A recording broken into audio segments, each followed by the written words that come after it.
Disclaimer, Dickinson College is not affiliated with the bubonic plagues or diseases pleases. Mallory Cheney is not a trained professional. Hello and welcome to Diseases Pleases. I'm your host, Amanda Hairston, and we're filming on site at Dickinson College's baseball field. Today, we'll be talking to Mallory Cheney, who's an expert on the bubonic plague. Hey, Mallory. Hi, thanks for having me on the show. It's really good to see you. So, can you tell us about the plague and maybe how it spreads?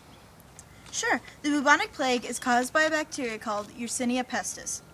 If you could see it, it would be shaped like a safety pin or a pill. Basically, an oval shape. The bacteria starts in fleas, and the fleas bite animals. The animals, who are usually rodents, come in contact with the humans, usually by biting them.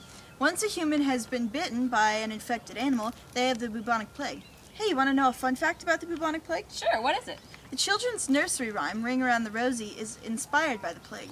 Oh wow, that kind of tears a hole in my childhood. So, tell me Mallory, what are some symptoms of the bubonic plague? How would a doctor know if his patient had the bubonic plague? Well, Amanda, if you're unfortunate enough to have contracted the plague, you'll most likely have black spots, officially called buboes, on your armpits, behind your knees, or on your neck. Your fingertips, nose, and toes will probably also turn black. A doctor would see these spots really quickly and probably really quickly be able to tell that their patient had the plague.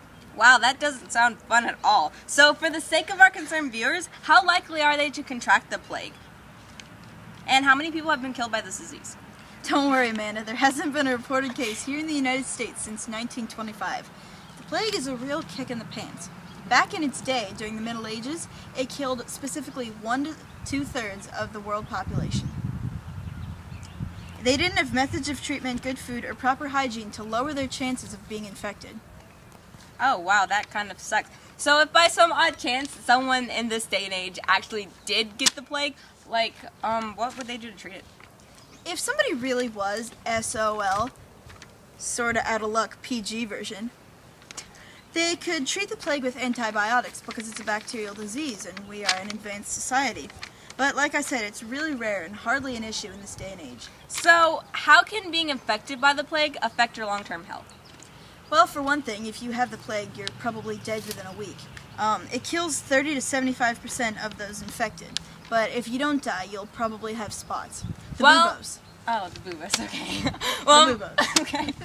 Unfortunately, that's all the time we have for today. Please join us next week. We'll be talking about more interesting diseases like the bubonic plague and their buboes.